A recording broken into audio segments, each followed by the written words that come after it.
I'd like to talk about artificial intelligence for function and how we can use it to detect glaucoma and its progression. If we think of function in glaucoma, we typically think of visual fields. And glaucomatous visual fields, they are not homogeneous, they're not random, but they follow specific patterns. And these patterns occur in a high-dimensional data space where classical statistical procedures fail. So we need machine learning to attack this problem. So how can we use it to detect glaucoma? So traditionally, what we get from the Humphrey printout is summary indices like mean deviation or pattern standard deviation, or of course the glaucoma hemifield test. But only the glaucoma hemifield test somehow considers patterns by comparing upper and lower hemifield, but on a very, very basic level. If we would like to go beyond that, we need to apply machine learning. One way how we could do it is, for instance, a cluster analysis, as shown here. For a cluster analysis, we learn representative patterns as centers of the distributions on the visual field data space. This can be used for detection as well as for progression. A different approach is we don't learn in the centers, but on the tails in the periphery of the data space, like here for archetypal analysis, which we proposed in the past.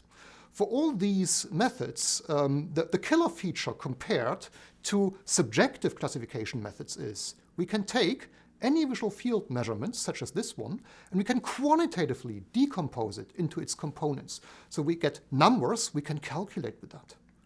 How can we use that for progression?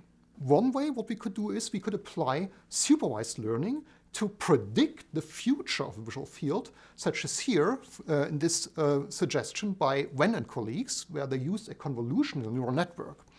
So in their case, actually, the error between the true and the predicted visual field was pretty low, which is promising. However, they never evaluated this against progression.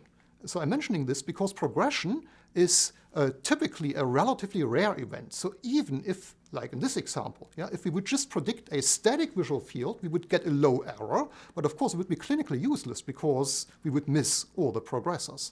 So there's further evaluation needed. A different approach was proposed by Park and colleagues. This is a recurrent neural network. Recurrent means that for certain layers, the output of the layer becomes the input into the same layer, and thereby the network provides kind of a memory. And they successfully used it to, they could show that it beats ordinary linear regression for pointwise progression, which is promising. However, as pointwise progression, we don't get interpretable patterns. If we would like to get interpretable patterns, we need to apply unsupervised machine learning, such as here's again a suggestion from my group. So here we applied archetypal analysis separately for every single mean deviation. And in the second step, we used a second data set of longitudinal measurements and mathematically linked all these patterns to each other. What we see here is kind of like defect classes of visual field loss. With increasing severity, it gets deeper and deeper, but the patterns look relatively similar. So we get functional subtypes of glaucoma. Machine learning can be successfully applied to patterns of glaucomatous visual field loss where traditional statistical procedures fail.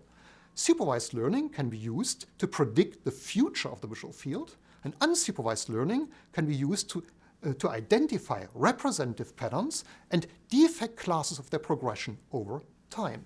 Thank you.